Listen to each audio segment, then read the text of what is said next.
Time for science experiment activity. Let's start.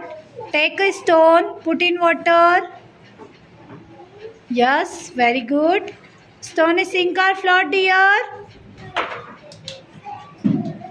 Sink. Very good. Now take a eraser. Eraser is sink or float, dear?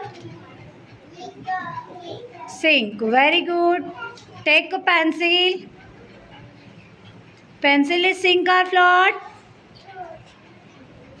Now take a flower. Put in water. Flower is sink or float? Now take a leaf. Leaf, yes. Leaf is sink or float?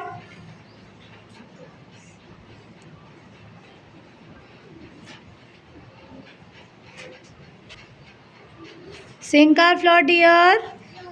Very good, Trisha. Thank you.